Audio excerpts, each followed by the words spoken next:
Hi, everybody, and welcome back to the Dark Pixel Podcast. My name is Mike. My name's Landon. I'm Kason.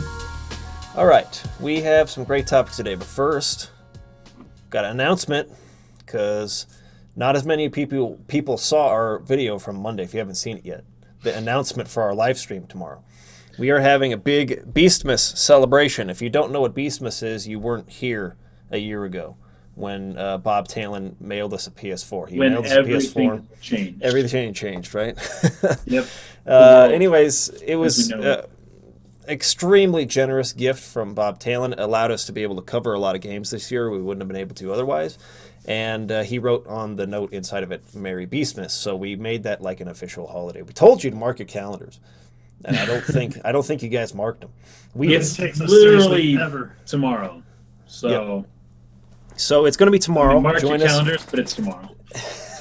Join us at noon Mountain Time, and we will be doing a lot. We'll be streaming games. We'll be doing lots of giveaways. So we'll have links you can click to like enter for giveaways, and we'll be showing off videos that we're working on right now and a lot of cool stuff. So join us on the YouTube channel tomorrow at noon Mountain Time for the Beastmas celebrations.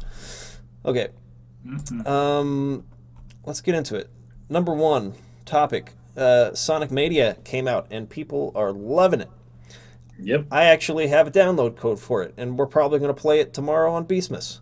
It looks really sweet, so we're going to talk about that a little bit. Yep. No Man's Sky, this has been in the news a little, not in the news, but people have been talking about it a little bit lately. It's had some updates. Oh, really? Yeah, it was from the New York Times. Wait, it really was? No. No. Well, the New Yorker wrote about the release of the game originally. Back a year ago. Yeah, have to check it out. The New Yorker. It's received an update. We're going to talk about the update. And we got some great topics from you guys. Hat89 wants to know if the FF7 remake attempts an open world similar to 15's, do you think that FF7 story lends itself to an open world? And we got Velhart asks, is there any particular series that you felt has overstayed its welcome or dragged on more than it should? And he tells us don't pick the obvious ones like Assassin's Creed or Call of Duty. Chocolate Rob asks, if the mainline Final Fantasy games were not Final Fantasy games, but each completely unrelated IPs, but they were still exactly the same otherwise, what would they have been called? What would be the title of the game if it was not called Final Fantasy? Juan Soto, last question. What is the pettiest reason you have quit playing a game or lost interest in it? Okay. So, Sonic Mania. Getting pretty deep. Sonic Mania, man. All I know about this game is that it looks really good. It looks, I don't know if you guys have seen the trailer, like the official trailer for it. It was kind of like a cartoon style to it. Some really... If nothing else, like I haven't played it yet. We'll play it, on Thursday. Yeah. But I mean, I'm sure that I'll enjoy it as much as I've enjoyed any of the other really good Sonic games from the Genesis. But it seems to be a game that really understands what its identity is, like what it's going for. It has a really strong sense of direction from everything that I've been able to tell, from its marketing to obviously the trailers and stuff that are part of that. But then I think specifically the level design it just like seems out like it's funny because none of us have played it, but we are all very surprised to see everyone freaking loving a Sonic game again, finally, for the first time in 20 years. And it wasn't completely made by Sega, which is the funniest part about it. Well, finally, they brought it back, and the level design and a lot of aspects of the game were actually done by like indie devs, like fans of the game, people who made like a fan game or who did like a remaster, HD remaster of Sonic 2. Yeah. They hired that kid to come on and direct the game, though, didn't they? The fan that I actually don't know who directed it. It's like they licensed it out because they're still part of Pagoda West. Pagoda West. Yeah. That actually did the work on it. So it's like what a lot of companies do with that sort of thing. Except instead of getting like a company that like going doesn't with the just internal hiring Sonic people. team. Yeah, because they have a Sonic team, or still. even outsourcing it to someone else who just outsources, who just helps with that kind of stuff. They outsourced it to like a fan studio that created a zero profit fan game of Sonic. It's a little different, I think, and that was the right choice, I think. Yeah, it's crazy though, because I can't imagine them having like actually chosen to do this if Sonic wasn't like in the dumps. Yeah, like, if Sonic didn't have such a bad recent track record, you know what I mean? Like, like I would like to think that companies would still be open-minded enough to look for more anyone that has a good idea to like welcome them in. But I feel like this wouldn't have happened if Sonic wasn't in such bad shape already. But they're like, freak, we suck at this apparently. So anybody else got any ideas? Yeah. I mean, the Sonic Boom was not well received. So. See, and I haven't played a Sonic game since the only Sonic games I've ever played are the Genesis ones. Like, that's it. So, I just know what people say about them. So I don't know. Even to this day, some of the best-selling games across all consoles, every generation, for a long time, there's still the side-scrolling Super Mario games. Like with the DS, with New Super Mario Brothers. New Super Mario Brothers for the Wii sold like 20 million units, and for the Wii U sold like 10 million. It was just insane. Everyone had that game, and it doesn't cost as much to make those 2D side-scrolling games. Like Sonic Forces probably had like 5 times the budget that Sonic Mania had. But Sonic Mania will likely be the better game and possibly will go on to outsell Sonic Forces. But you can't make your own like animal character in this game, can you? So how could it possibly be better? That's right. You can't be like, one of them looks like Slippy the Toad. If you could play a Slippy in Sonic, that'd be a good crossover. Yeah, that'd be great. It's kind of funny because they were really pushing Sonic Forces more at E3 than they were Sonic Mania, but it seems people are receiving Sonic Mania a lot better, and that makes total sense to me. It's like you're saying, if they gave this to people who were super passionate about Sonic, they put their heart and soul into it, they understand it.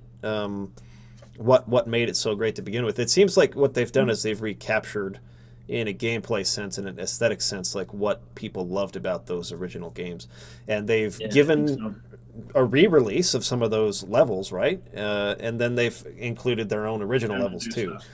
So they've done both things. So that's a really cool approach. It's nice to hear that talented devs who are just super creative, super passionate people are being recognized and brought in.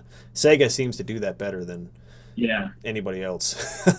Sega's doing great, man. As far as like their engagement with fans and their willingness to like their humility, I guess, as a company, they used to be, believe it or not, more arrogant than Nintendo. Like a lot of their ads back in the 90s were like, holy crap, you guys really think that you're like on that level?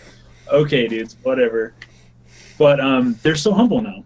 It's very un-Japanese. It is actually. It's very un-Japanese. Company run themselves. Yeah. And just to accept the criticism now with open arms almost, and just like, we know, guys, we sucked at this. We know.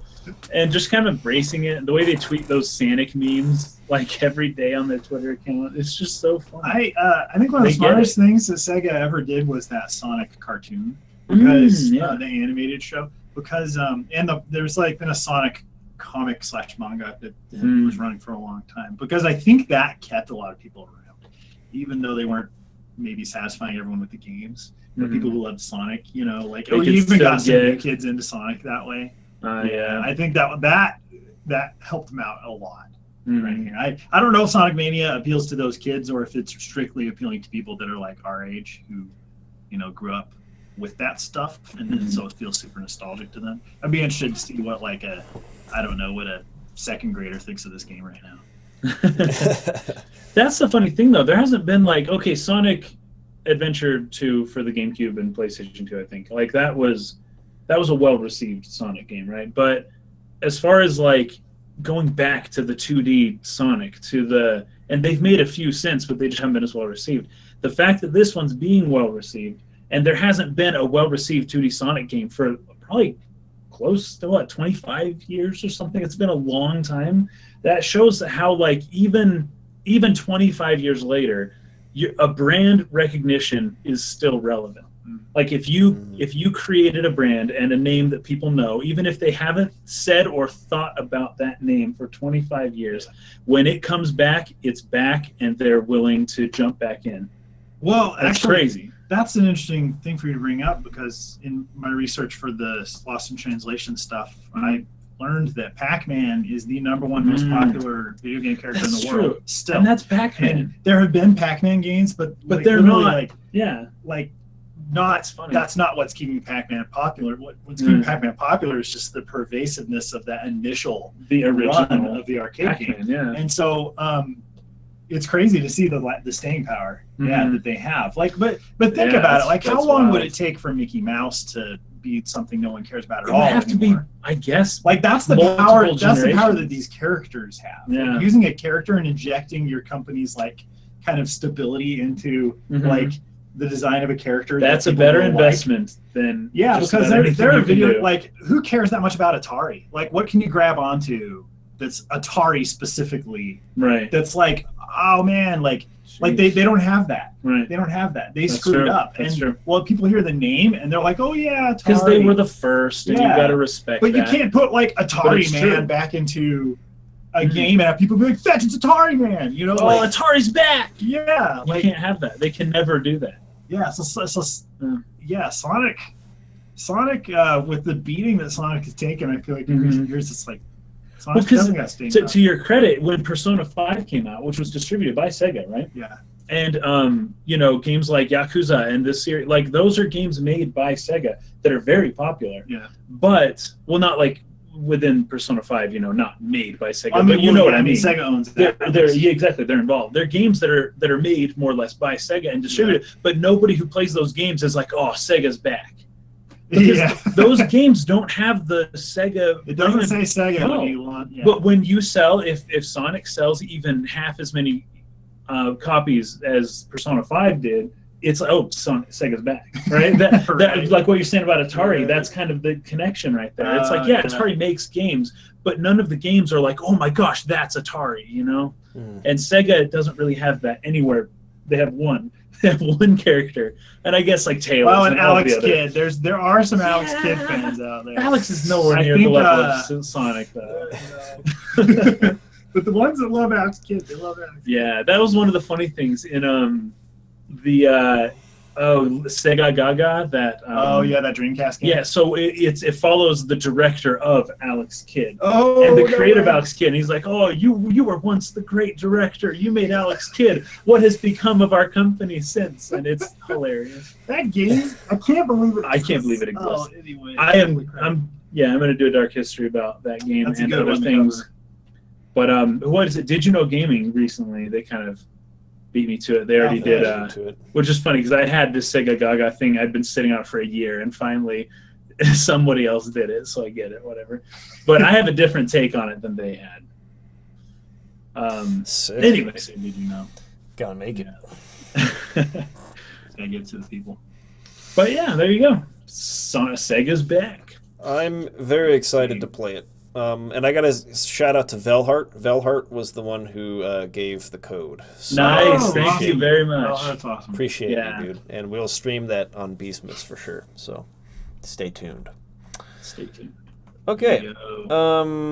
People have been talking about No Man's Sky. I don't really know why. I haven't really followed it. What's going on? So the update just added a lot of the functionality that people expected from the game in the first place. Like, you remember, Mike, how they were pitching No Man's Sky as this game where you'd be able to like interact with people in this vast, you know, potentially infinite universe. But when it came down to it, people were playing the game and they're going around and realizing that I'm alone. Like, I'm connected to the internet, but I can't even remotely interact with these people. That it wasn't going to be that way when it launched, which is dumb. Because they neglected to. And so, anyways, now a year later, it's like, okay, you can actually interact with the people who are in close vicinity with you now. You can actually talk to them, and you can't yet like do co-op missions. Yeah, you can't do anything else. You can't do much, but at least you can acknowledge that they're there, and they'll acknowledge that you're there, and that's cool, right? So they're still like working on the game. Yes, which is awesome, because a game that got this negative reception, you would assume that the devs are like, freak, dude, like, put this behind us. we're leaving. Let's do something else. Like, that sucked. That didn't work. We screwed up. Let's learn from it and move on. But they're actually still working on the game. And they're trying their best to make the game into what fans had expected it to be in the first place. I actually really respect that they're doing that. As much as they screwed up to begin with, it's really cool that they're not just giving it up. They're not just like, oh, that negative press, they'll never overcome that for the rest of that company's lifetime. But they are working to fix it for the people who are still playing, and I think that's cool. Like, think about if you bought Madden last year, if you bought that Madden game, that game's like end of life right now. Like, yeah, like one you year need to buy the next is how year's long, Madden if you want to continue experiencing the updated rosters. Yeah. But No Man's Sky's still getting updated. What the fuck? I get why Madden doesn't. They want to. I know it's the season. They should just be able to DLC that stuff in now, though. You shouldn't have to buy it. Well, people make those rosters and then like upload them. Tanner did. Tanner does. Our little brother did that. Edits the rosters. Dude. Yeah. He's still playing NCAA 2003 on the game. I know, dude. He keeps the roster up to date with today's players. It's wonderful. It gets tricky with the way the conferences work in that game. Like, it does. Like, he had to make a new team to be independent, and there's no playoff. Oh man, what can you do? But apparently they added 30 hours of story content to No Man's Sky on top of whatever sparse story content already was. Oh yeah, they added a ton of story. Yeah, I don't know what that means, if that's satisfying to people, if it's giving what they wanted or not. But you know, geez, an update for a game like this that. It comes a year later, and you get that kind of stuff.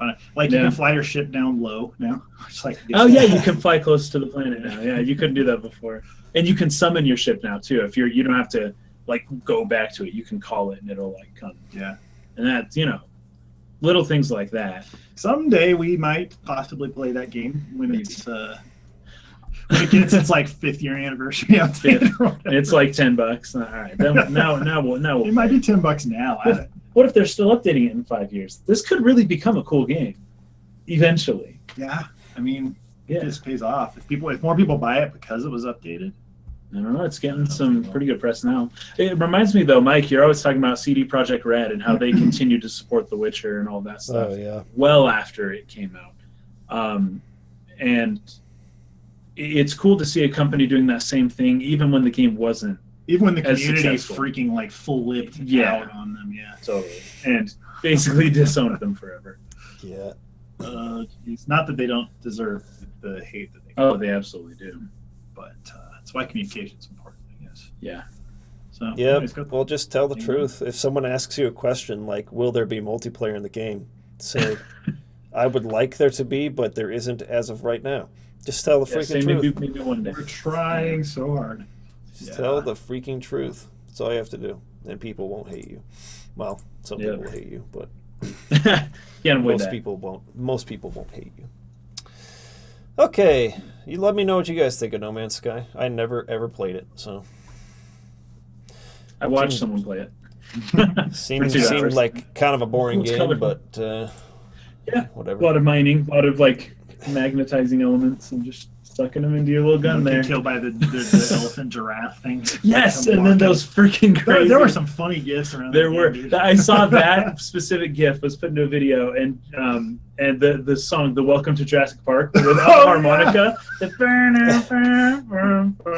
it showed the freaking jacked up freaking No Man's Sky thing. But it was funny because they showed the trailer for No Man's Sky, and it was Welcome to Jurassic Park, and the music swells, and you see all the things they thought the devs were saying would be in the game, and then what actually is in the game looks so funny. You know, that actually brings to mind sort of a totally impromptu topic real quick, but speaking of those creatures, it reminded me of Spore, which I think I played on Landon's laptop like 10 years ago or something. Yeah, No Man's Sky is very similar in concept, I think, to Spore. That's another game that wasn't well received. Like, people didn't like it. But from what I've read, it's because they felt the same way. They felt like there was stuff missing from it that they had been promised.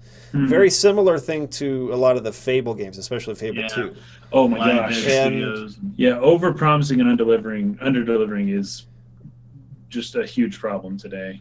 But what's so funny about it is that, like, I had absolutely no expectations of Spore. I had not followed that game at all. I had absolutely no idea what to expect, and I freaking liked it a lot. Yeah, it was actually pretty fun, huh? I had a good time with it. I thought it was a pretty fun game. And you can same put with Fable your 2. animal's mouth on your butt, and like you can like do whatever you want. Like, it was fun to like just screw around. And Fable 2 is actually one of my favorite games. And I remember that. I mean, I remember Fable because I worked at a game store at the time, and I saw it as one of the games on the shelf, and I was like, oh, okay, it seems all right or whatever. But I didn't have an Xbox, so I couldn't play it.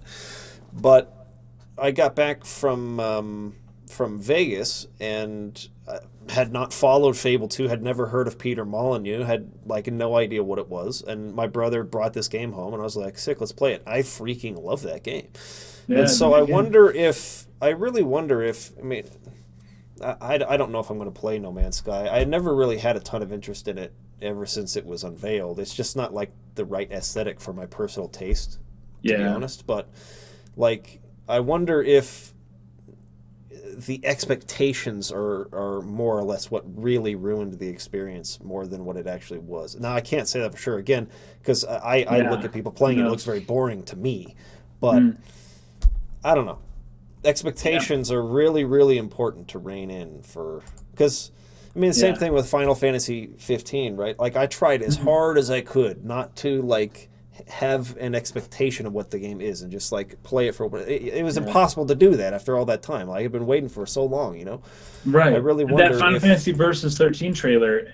Yeah. What was that? 2008 when that thing dropped, or and 2006. How sick that was. You can never unsee. Yeah.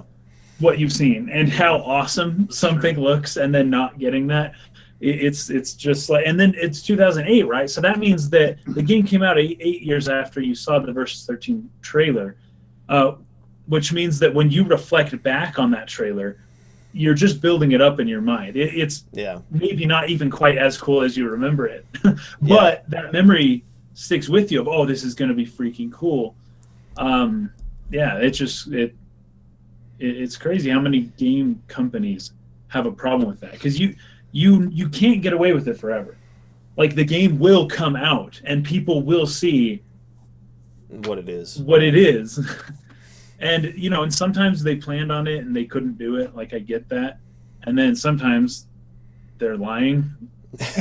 And then sometimes the marketing team just says it, or the PR, or they just don't answer. Like in the case of No Man's Sky, people ask them questions and they just don't like answer it properly, or they say yes or no, but you didn't really.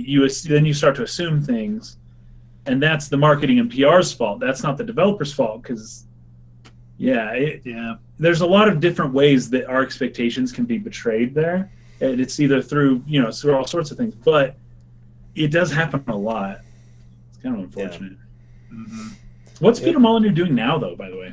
Well, he quit his 22 cans. I remember that. That thing went to crap. I don't think he's the kid doing who anything. won. Well, because he was making that Goddess game, and the kid who won that thing from the tapping the block was supposed to be God, the first God, but then it turned out that was only for like 24 hours, and they were going to give him a percentage of the money that game made. But then, like, anyways, that's a whole long story.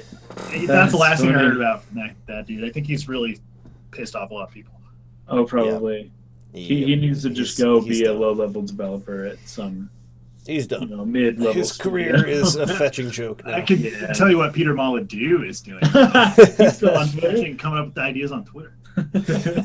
It's funny though, because Peter Molyneux, for all of the people don't like him, and he said the wrong things, or he said just he just lied about stuff, or he just was clearly way too idealistic for what was actually capable of being done.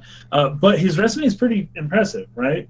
Like he made some pretty big games that I personally really like. And so if he is going around to companies, and I know he's got issues, I don't see him having too much trouble finding a spot as a creative lead on some company. You know? I've thought about this recently. Just don't let him talk. Put a gag order on him. Yeah, get the CEO to make sure. Don't let him do interviews or anything. Just make but he's still useful in some ways. So I learned recently, and I have not gone in and like read a lot about the context of this, but Bill Gates kind of sold that he had an operating system before he actually had an operating system Really? to sell. And this happens a lot. Had promised all these orders and things. It's like and venture. Then, and then came back and was like, "We've got to fetch and do this now." There's a personality that sometimes it when you time it right and you were the first person there because you were promising before it was actually ready, but you didn't let them know and everything went smoothly, and now you just blew up and you're this huge company. Right.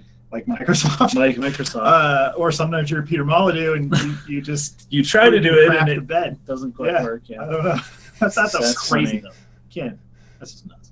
Yeah, that is crazy. And in some ways, that kind of lights the fire underneath you, and you've got to do it now. There's no other choice, and you have a deadline imposed, and you have money because someone invested, and and so you have to do it now. Whereas before, you didn't really have to do it, and so it.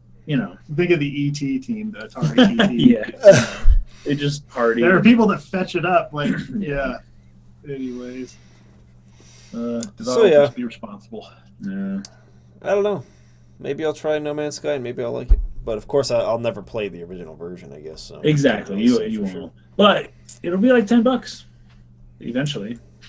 I swear it has to be $10 by now. Is it now $10? How much has to be? Like it got so panned. It did, yeah. 40? No Man's Sky. I remember that's when it started. Let's see, on eBay it's $25, but it seems to be between 30 and 40 most places. Okay. About as much as Mass Effect Andromeda. Yeah. Oh, that's on sale right now. Actually, that's $20 today. 20 Mass Effect? Mm-hmm. Or No Man's Sky? BioWare is having Origin's having like an appreciation sale. Yeah. Oh, what an Origin sale!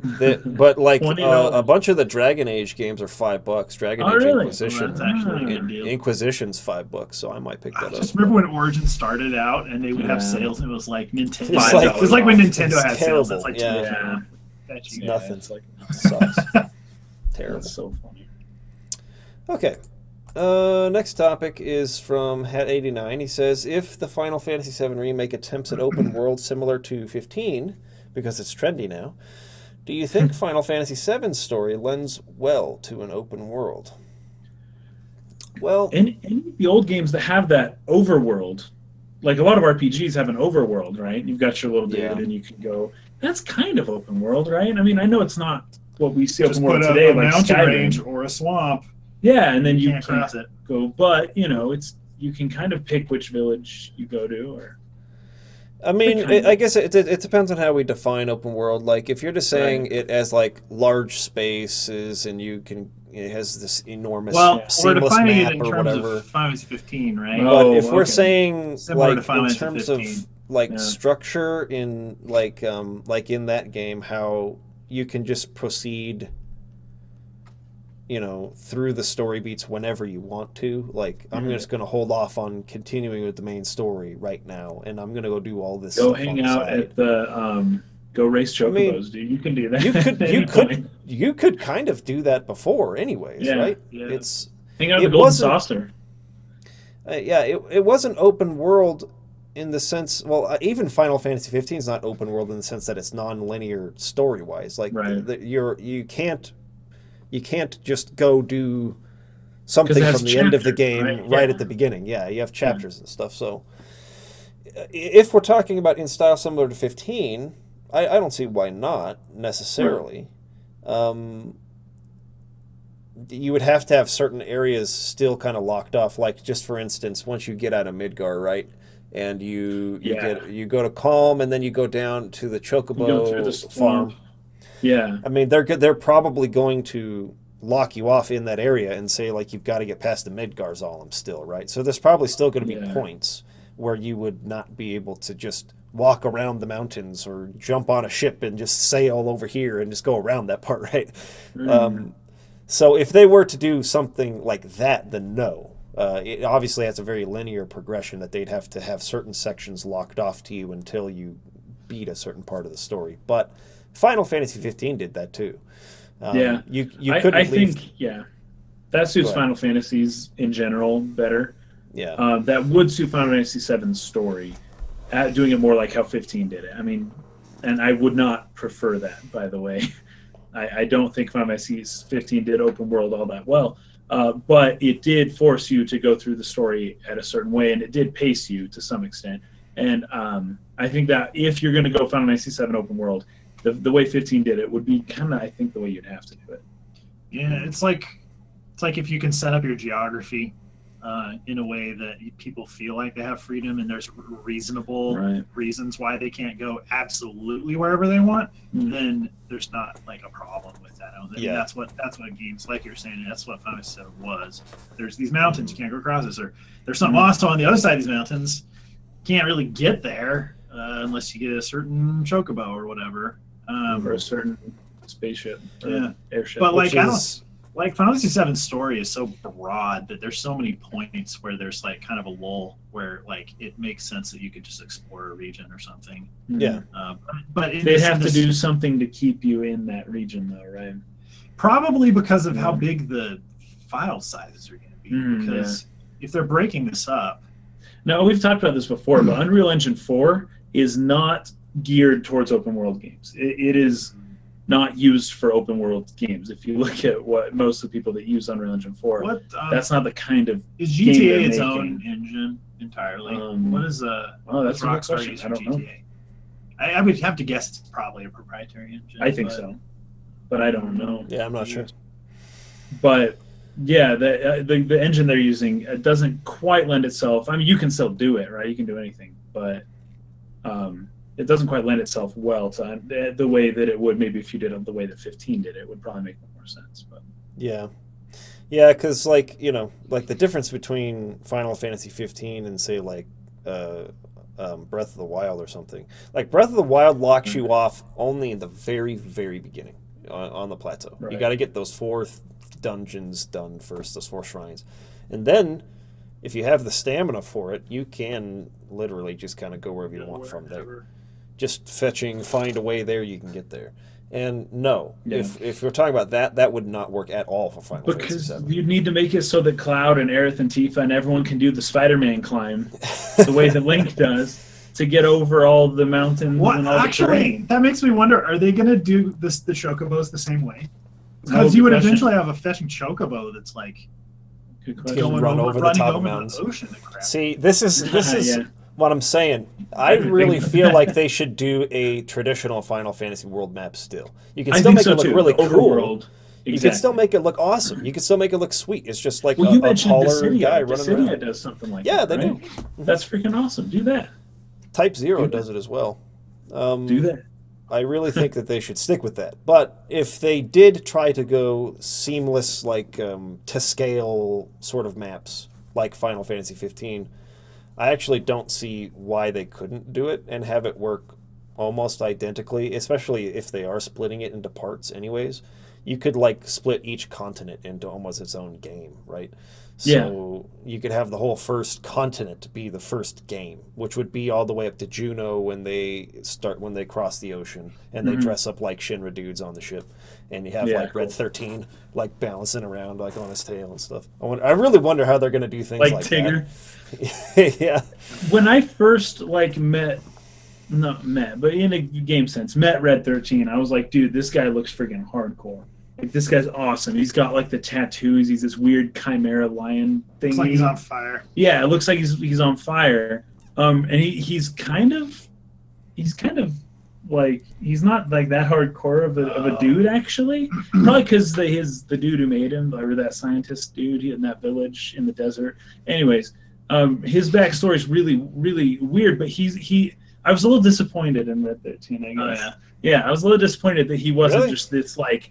Because he kind of looks like Scar. He does look like Scar. From Lion King. Like Scar. But he acts like he's chill. Zazu? I'm trying to think in terms of Lion King analogies. Anyways, yeah, he's way more chill. The bird, for someone that's been like, Zazu's the toucan thing.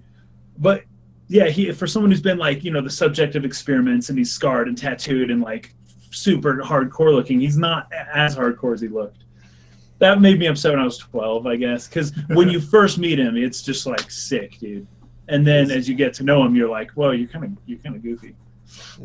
But anyways, Bugenhagen is a pacifist his grandfather.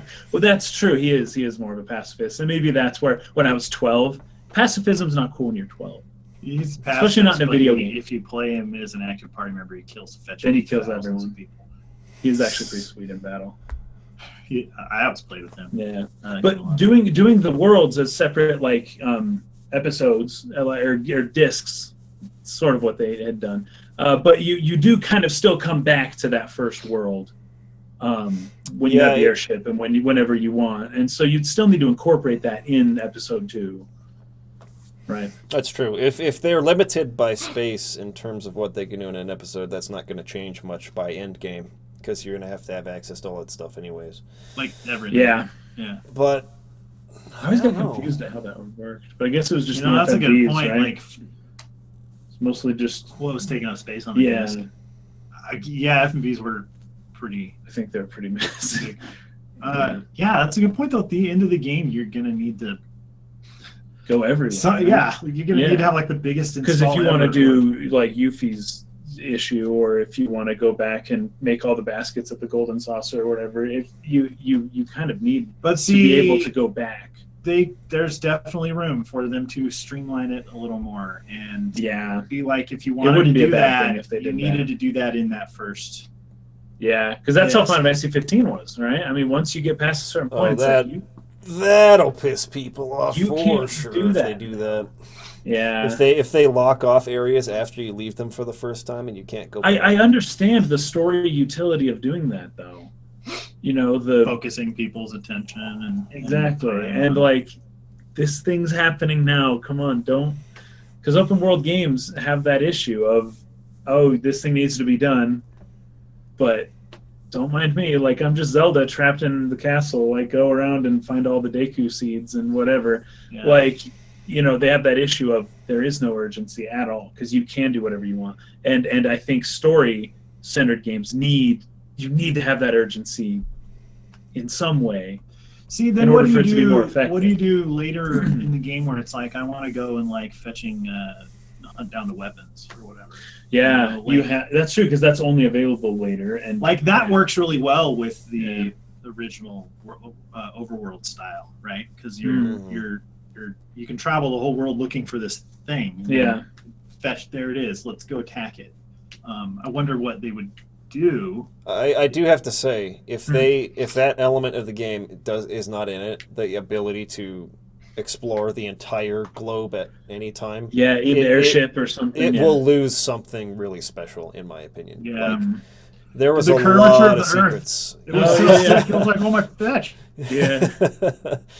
Yeah, I would be very upset. I'd be very upset if that's not in it. So, but at the same time, you've got to make sure the world feels big. When Final Fantasy VII does your sort of chibi looking, it does the overworld, and you clearly aren't actually what you're seeing. It's a representation, and its cloud is huge compared to the continent, and you know the world can still feel big in the way that Final Fantasy VII did it.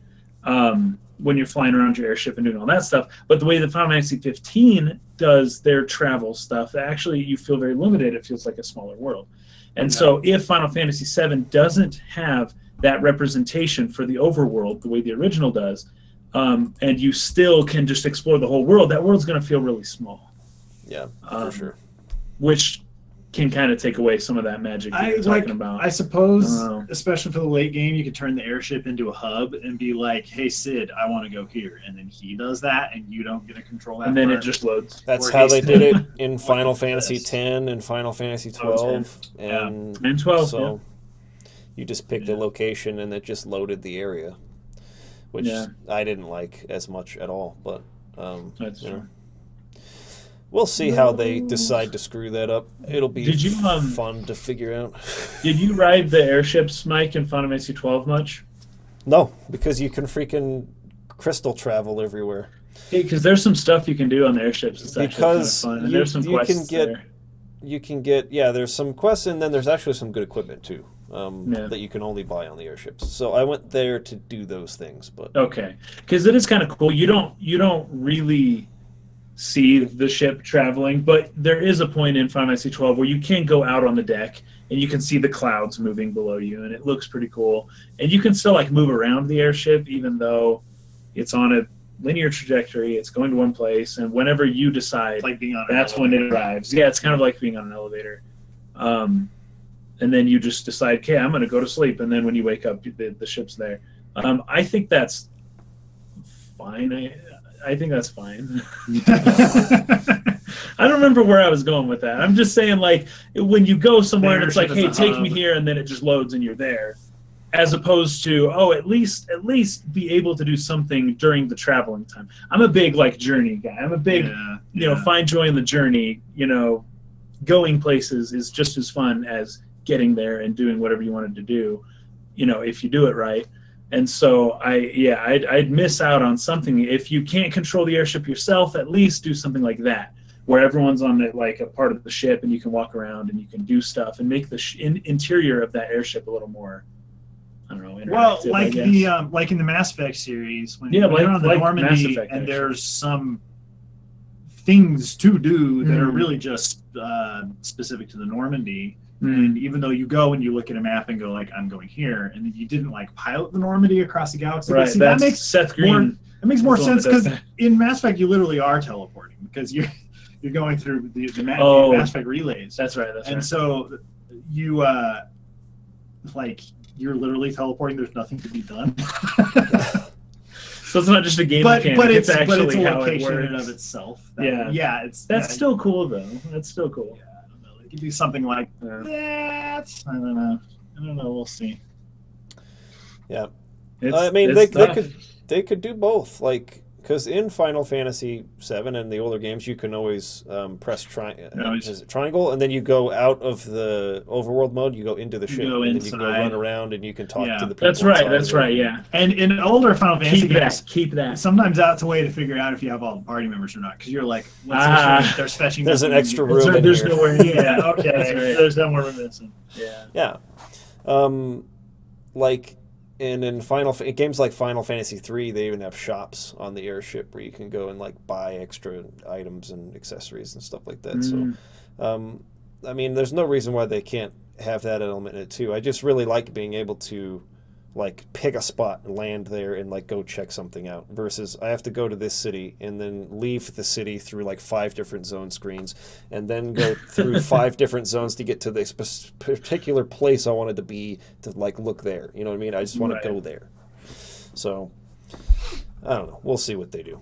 I doubt it'll be what anybody actually wants, but right. That's how true. There's no way, but I don't think it'll be open world at the very least. I don't think they'll go that way at all. It would be crazy if they did. It's too big of a game to do that. Yeah. Okay, Velhart, is there any particular series that you felt has overstayed its welcome or dragged out more than it should? See if you can think of one without picking easy targets like Call of Duty or Assassin's Creed. Here's one. Final Fantasy. Oh, shoot. Oh, Dave. Oh, bench. Dude, Mike, that was harsh. That was harsh, man. I said it. Final Fantasy has lost its way a bit. I'm not saying that they're bad games, but it's just it had a golden era, and it has not been the same since then. And they're trying. They even say themselves, like, we're not going to make Final Fantasy VII Remake until we've made a game that surpasses Final Fantasy VII. But the heart of what made those games good is gone. The man has left. It's over. So right. I think Final Fantasy should. I feel two ways about it, because to be honest, I was thinking of Final Fantasy here as well, because there's 15 mainline games and then there's all these. That's freaking tons. That's a lot of games. They're going to be in the 20s soon. It's like once you're numbering your series in the 20s, like that's really high. I don't know. Of all the franchises that can continue to survive without its original creator, theoretically, well, it's Final Fantasy, because each game is essentially a reboot. Yeah, each game is essentially, let's do something totally different. Yeah. And in that spirit, which they have kept up, that's like the only thing that like defines the series. So if you lose your main man, then you should theoretically be able to keep making a different game in the spirit of the series. But so like I feel like it's weird that Final Fantasy's lost its way, because it seems set up perfectly to not ever theoretically be possible to lose its way, right? Like, Mm-hmm. like not that it's not possible to make bad It was games. made to go on forever, yeah. Yeah, like I think it would be, there are other series like, say, The Legend of Zelda, or I mean, like we were just talking about Sonic. Their creators are still around and part of the same teams and everything, although Miyamoto doesn't like actually work. He's not hands-on anymore. Yeah. Yeah, but they handed off the baton. In Zelda's case, they handed off the baton very smoothly. In Sonic's case, I guess they didn't, but the same dude's still there, so I don't know. There wasn't even a handoff; they just fumbled it. Final Fantasy, they obviously didn't hand it off smoothly.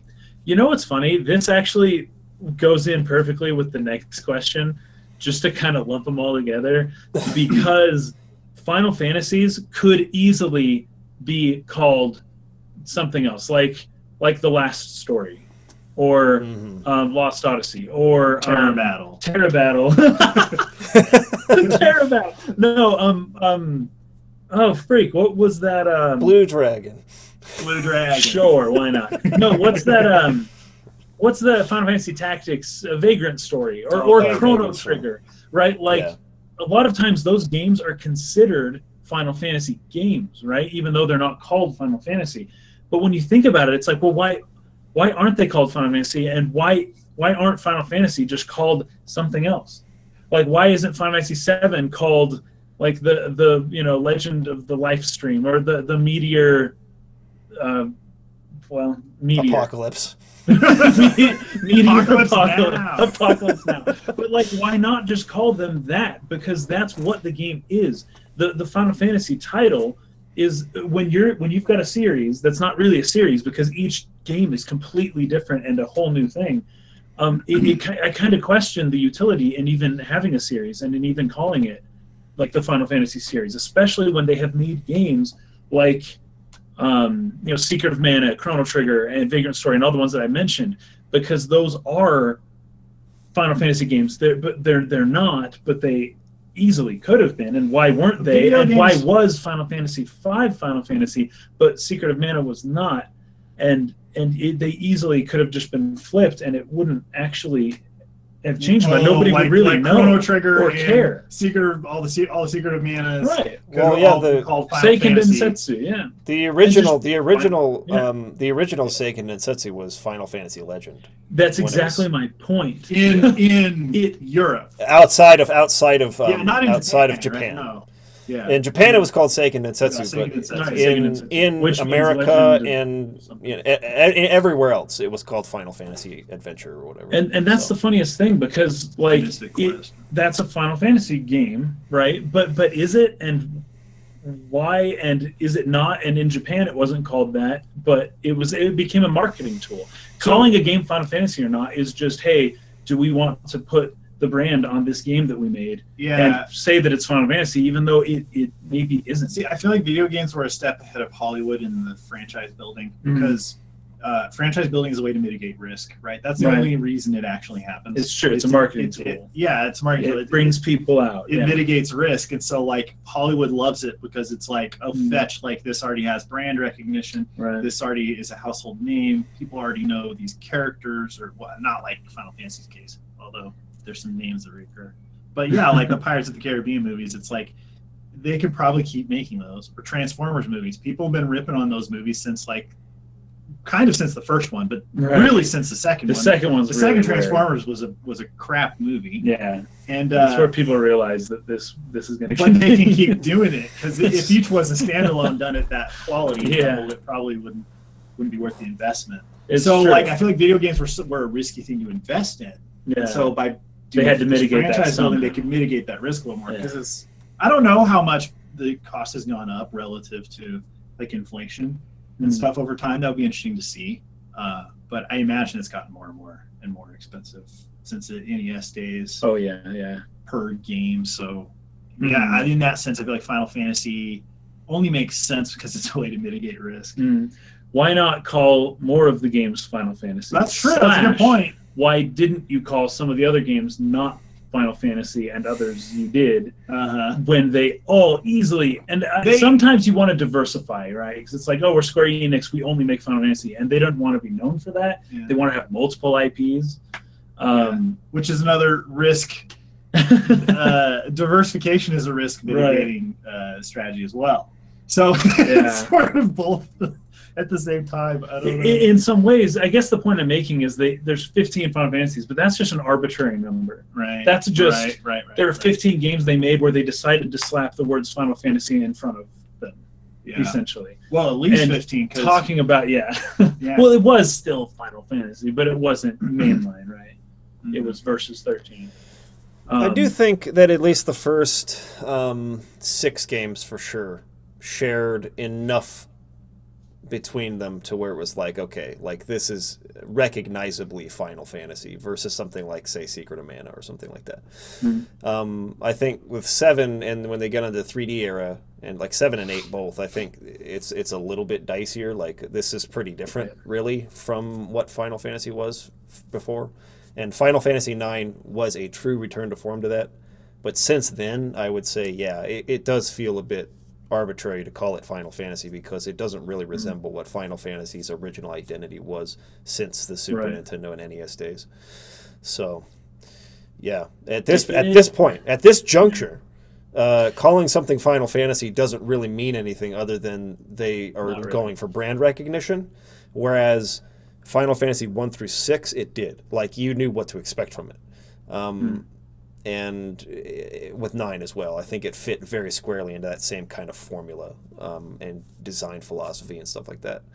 But yeah, I mean, like, if the idea is that Final Fantasy is meant to be something that can betray expectations and cross boundaries and do something different, like they're trying to say now, then like, what the fetch? Why can't you call freaking, I don't know, Bravely Default Final Fantasy? Why is it Bravely Default and not Final Fantasy? It's more Final Fantasy than what Final Fantasy 15 is. Why is Brave Exvius Final Fantasy? Why is Mobius Final Fantasy? It's very, very broad. It's true, but broad. And then maybe that's the issue I'm having is by today's standards, Vagrant Story should have been called Final Fantasy. Chrono Trigger should have been called Final Fantasy. Like a lot of those games that they made before that are considered Final Fantasy now anyways. Because they're kind of just like, I don't know, they're making all the sequels now, which they didn't used to do. They're making phone games, Final Fantasy now, which they didn't used to do. You know, they really missed out with Chrono Trigger. They could have started a whole new series, just called it Dream Fantasy. Dream Fantasy instead of Final Fantasy. Dream Team Fantasy. Or just Dream Team. Just call it just Dream Team. Dream Team 1. People don't think they're getting a basketball game. That's true. That's funny. Aside from Final Fantasy, though, other franchises that have overstayed their welcome, hard to say. Like, if we don't want to call out the obvious ones, like you're saying, like Assassin's Creed or something, but trying to think of really old games that have carried on after all this time, and just maybe the Tales. What am I thinking of? The Tales of. Oh, you know, those have been going on for a long time. But I haven't actually played Berseria yet. I'm planning on doing that hopefully soon, but because I've heard that one's actually pretty good. But from the ones that I've played after Symphonia, it's like they kind of just almost on purpose sat in the very safe, we know this will get a passable 7 out of 10 score, and we know how to do this, and we know how to turn them out so that they'll be at least at that quality, and they built a business model on that almost. Right. So I kind of felt that way about that series, but I haven't played Berseria yet, so I can't really say for sure, but that might be my only other pick I can think of. I had one. They're gonna run out of IA words that end in IA eventually. I mean, they did Vesperia already, so I guess you could just turn any word into it. Down Pocketia, Filmia, Festia. Filmia Festia. There you go. Filmia Festia. Tales of Filmia Festia. Maybe they're trying to spell something out for us. Tales of Microphonia. Tales of freaking. That's true. Memory cardia. They have like 10,000 words they can use. 10,000 games. Tales of Keyboardia. I know a game franchise that's overstayed its welcome, even though there hasn't been a new entry that I'm aware of in like 20 years. and that's Load Runner. Oh, I need to get off. It literally. Oh, actually, I saw something about Load Runner the other day. Holy fuck! Are they like releasing it for the phone or something? Load Runner. What that the could fuck work was on it as a phone game. It would actually be kind of fun. Now I think it would be a terrible phone game. Load Runner. Hold on, go to Wikipedia now. What's going on with the Load Runner these days? Series. Load Runner Classic. Oh, it's just like an Xbox Live enhanced game for Windows 7 series. That was in 2013, so that couldn't have been something I saw recently. I don't know. Anyways, Load Runner. Don't bring back Load Runner, please. Whoever makes that. I haven't played any Load Runner games aside from Load Runner 64, and I just despise the PC Load Runner. Tanner loved the PC Load Runner. I don't remember what it was called. Load Runner. Where did the like the mother load, like LODE though. It's LODE, right? Yeah, I think that's how you. Mother load. Oh, I thought it was LOD. I'm pretty sure. I think. Anyways, because it's always gold, right? I think it was like a mining. Yeah, I think it was. Yeah, and you're always underground or in a. It's funny to think of it as LOAD runner. Load runner. It's like loading. Dump runner. Rebranded as Dump Runner. Jeez. Dump Runner 2017. Now it actually sounds more interesting. It sounds like Truck Simulator 2017, Farm Simulator. Yeah. Ooh, I think Clash of Clans has overstayed its welcome. Clash of Clans, totally. I never played it. Final Fantasy 15 New Empires. That one's overstayed its welcome. The day it came out, it's overstayed its welcome. Angry Birds is absolutely overstayed. You know, it has. Angry Birds is coming on. Yep. It's so unfortunate that their Angry Birds movie finally came out when Angry Birds wasn't popular anymore. No one played it anymore. That's how long it takes to make movies. Like, it took them like 2 or 3 years to make a movie, and in that time, their game that was #1 on the App Store for years had fallen down and nobody played it anymore. And now the movie came out and nobody cares. Yeah. So I kind of feel bad for them actually about that. Gotta make a Flappy Bird movie. Flappy Bird movie. That'd be great. Dude, that one came and went. There should be a Flappy Bird short before a movie, like yeah. Before the Angry Birds movie. Before the Angry Flappy Bird short, and it like before the Emoji movie. That'd be hilarious. Is there a Flappy Bird joke in the Emoji movie? Because there probably should be. I would be disappointed if there wasn't. Can't get the rights. Oh my gosh, that's so funny. Anyways, I know a lot of people are angry now because I said Final Fantasy, but it's how I feel. No, guys, he said Dragon Final Quest. Fantasy. Dragon Quest has overstayed its welcome. Dragon Quest. In some ways, there have been like 40-something Dragon Quest games, including like the spin-offs and crap, something like that. So that's a lot of games in like 30 years. Yeah, just hasn't overstayed its welcome in the United States because none of them came here. That's exactly. It hasn't been welcome. It was never welcomed in the first place. Made it illegal to the president. This is anti-immigration, and he was like, people are gonna love it, and they're gonna want to move to Japan. Yeah, nope. Buy American. Oh, geez. All right, Chocolate Rom. We sort of kind of began answering this question. I've got some good answers for this. If the mainline Final Fantasy games were not Final Fantasy games, but each were completely unrelated IPs, but like Chrono Trigger, Vagrant Story, the ones I'd mentioned before, right? Yeah. So say Final Fantasy VII is exactly the same game, but it's not called Final Fantasy. But it's not called that. What would have been called? He uses some examples he came up with: Esper Legacy, High Summoner Story. Oh, for 6. Oh yeah. Oh, nice. Oh, cool. Final Fantasy VI would be Terra Battle. It would be Terra Battle. That's genius. Lock Battle, dude. Lock Battle. Lock Battle. Lock Battle.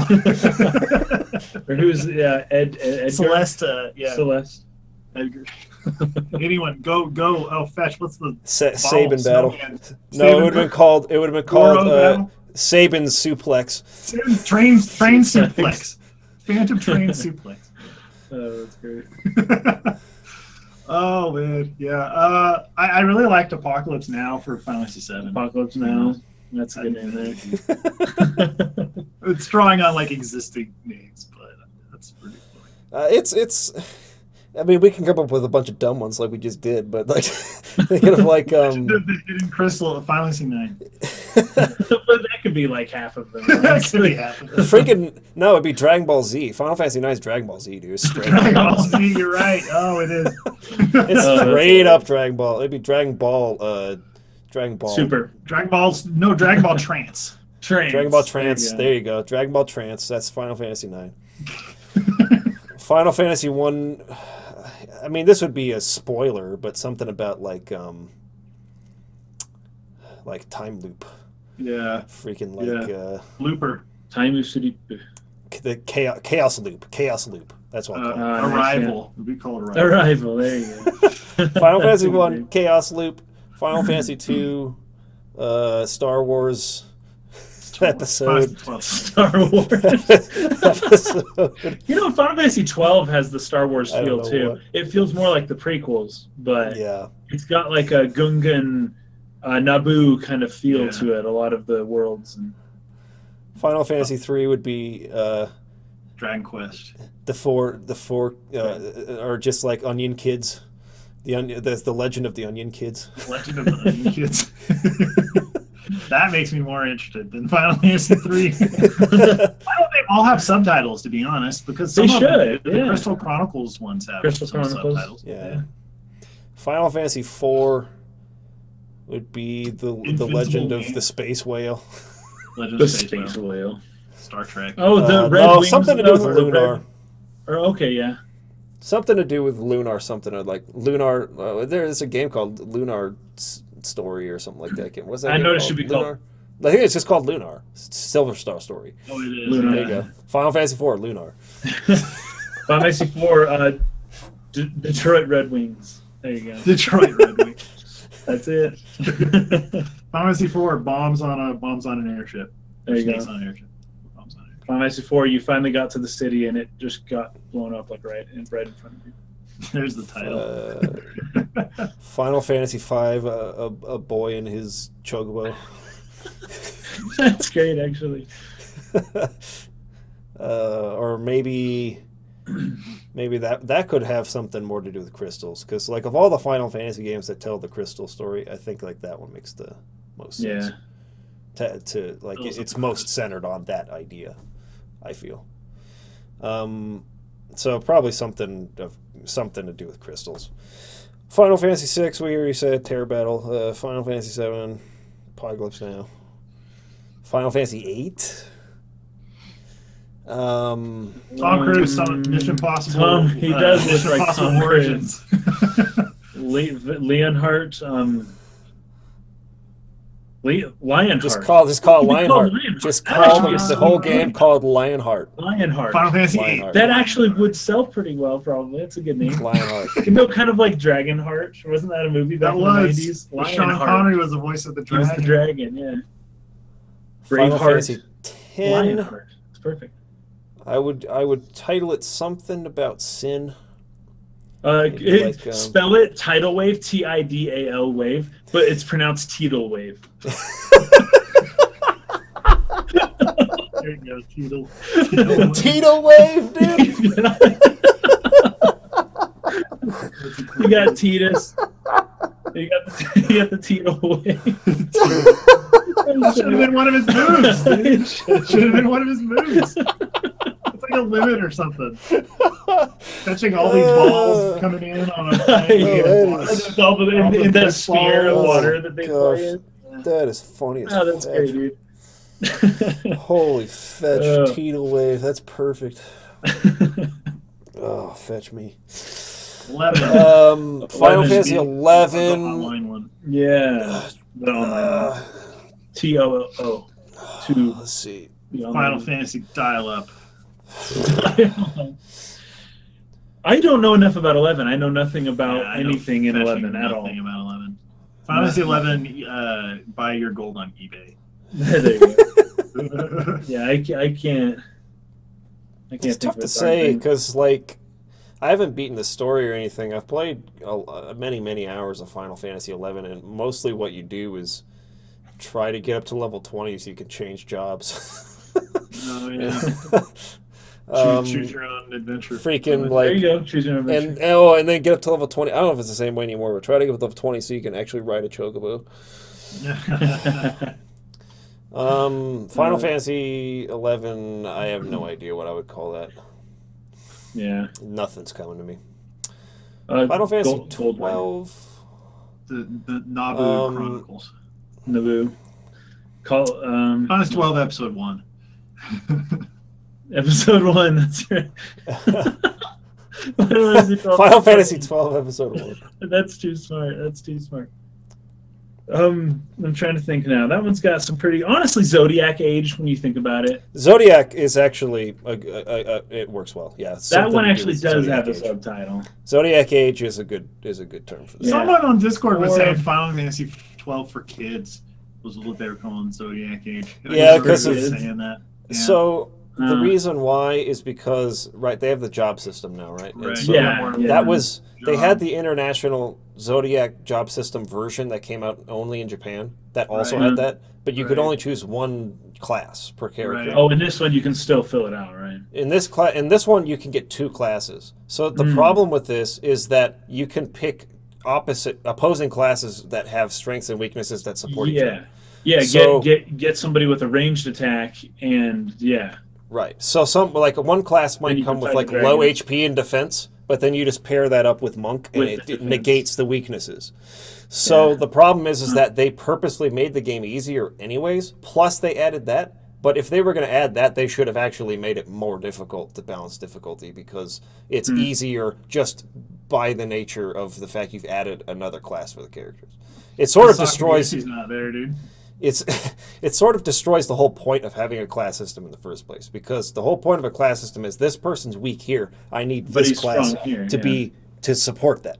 But now it's like the person just supports themselves anyways. Yeah. So it's for kids, okay. So it's for kids. Final Fantasy 13 fetching Lightning Returns. You know what? Once we get past 12, there actually are subtitles for the sequel. Lightning Returns obviously returns, but Lightning is there. Lightning Strikes Back. What is the name of the world again? Cocoon? Something about Cocoon. If Cloud was a girl. Jade Cocoon. Jade Cocoon, dude. There you go. Yeah. Cocoon. If Cloud was a girl, that's great. Oh, whoops. What's the other world? I forget. Pulse. Pulse and Cocoon are the dual worlds. I would do something regarding like the 2 worlds. So you have like the Cocoon Moon world and then the Pulse world underneath. Something with that. Cocoon's Pulse. Pulse Cocoon. I don't know how you would... I can't think of anything good. I would start there, though. There's a bird in the dude's hair. Yeah, bird in hair. Push X for battle.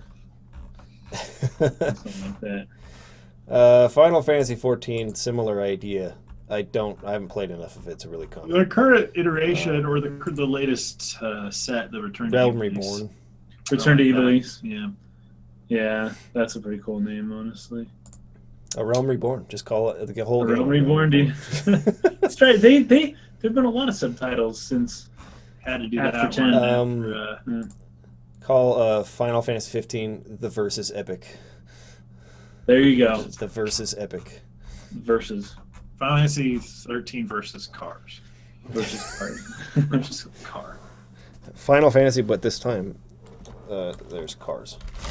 Well, actually, there was cars. Money for gas. All right, I think because it was such a little amount of money. It was like, who cares? It's like 100 gil, yeah. Yeah, like who fetching cares? Why do you even add this? Why is this a thing? You sure you want to do that? It'll cost this much money. It's immersion, dude. What? Immersion. He's the prince. He gets gas for free. He's just walk up. You're like, don't you know who I am? I think that's how it works in England, right? You guys tell? No, the Prince of England. Prince William. Is that his name? Prince William. William. Yeah. Princess Kate. Does he get free gas? Does he get free gas? Free gas. Okay, Juan Soto, what is the pettiest reason you quit playing a game or lost interest in it? For me, it was because I was actually loving the game. It was Metroid Prime 3. I got the Metroid Prime collection, I believe it was, like all 3 of them in one game. And so that was my first time playing Metroid Prime 3. And I got really far. On one play session, I believe I had played for 3 hours straight. and I had saved in a long time because I was doing a lot of exploring, and I stopped moving. The character wouldn't move, and I was like, "What the fetch?" Like nothing's working. I can't nothing's responding. I can't pause. But the game, I couldn't tell if the game was frozen or if it was still moving, because I was rolled up in her little ball form, and I was inside of like a tunnel thing, and it wouldn't move anymore. So I could sort of see in the background if lights were flickering. I could not tell if the game was frozen or not. Turns out that the battery on the back of the Wii controller had popped out a little bit, so it wasn't receiving power. But I didn't know that, so I was like, fetch, it froze. I have to reset the game. And then I realized that's what happened, and I was like, I'm not redoing that 3 hours. I quit. Over. Not playing this anymore. So I quit playing Metroid Prime 3 for that reason. Bye. I don't really know. I've told this story once before on the podcast, but it's been a while. So get some popcorn, sit down. So I was playing Call of Duty, Modern Warfare 2. Yeah. Modern Warfare 2. I was playing it online, and that game's fun, and the online mode's super fun, but there's issues with all online games as to, dealing with when you shoot somebody and the internet signal goes to them, but they've since moved, but you still shot them and they die even though you technically missed. From their perspective, you totally missed. So that happens. You can't really avoid that. But I was playing Modern Warfare 2 one day after having this happen a lot, and it was kind of getting frustrating. And I would die when I feel like I shouldn't have, or I'd shoot people where they didn't die, and it was weird. Finally, I came up. I had the drop on the sniper. I was like going to end his kill streak or something. He was really good, and I got behind him, and I pulled out my gun, and I shot, I don't know for how long. I shot at least 12 rounds, right? Machine gun. I was point blank right there. And he, of course, notices I'm shooting him, and he very slowly stands up and turns around. And I'm shooting, right? I had the drop on him. I was behind him. And the gun was not hitting him. And there are probably things I could have done if I used the sights, but I was so close I didn't think I needed to. Anyways, he turned around, and with me still just standing there unloading on him, he shoots me one time with his sniper rifle in the head, and I die. And it took about 4 seconds, 3 or 4 seconds for that whole thing to happen. And I should have killed him. That was not fair. And I didn't kill him, and I died. And that was the last session that I ever played that game. I never picked up Modern Warfare 2 ever again. So we're done. Yeah, for any reason. I think Parker was there. And Parker was. I feel like I saw you do that. I don't remember. Yeah, we was in Denver. It was in Denver. It was in Denver. Yeah. That was bull crap. It was absolute bull crap. And those games are fun. First person shooters are super fun to play online. It's short matches. You can just play for a little bit and leave. It's super. I enjoy it, right? But I just couldn't. That's when I stopped playing. It finally reached that point where it wasn't fun anymore. And you never touched one since. Never touched it since. I did touch zombie mode, right? Black Ops 2 zombie mode, but I did not play Modern Warfare 2 ever again. So. Yeah. That's a good reason to quit. Yeah. It was a great reason to quit. No, it was just the first Black Ops. Because that's the one with Jenna Kennedy and all that, right? Yeah, that's right. He plays the president. Need more beans for the chowder. Yeah, that's right. Oh, that's great. So, yeah, there you go. There's my story. My story of misery and woe. Geez, I can't really think of one right now. Usually when I stop playing a game, it's just there's some games that I've really enjoyed, but then life gets in the way, and then a lot of time's gone by, and then I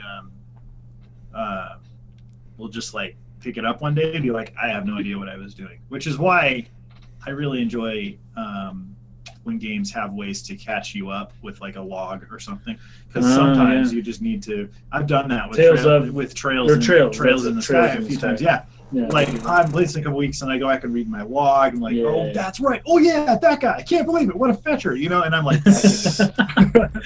so which more games did that? I feel like most of the time when I quit playing a game, that's why. So,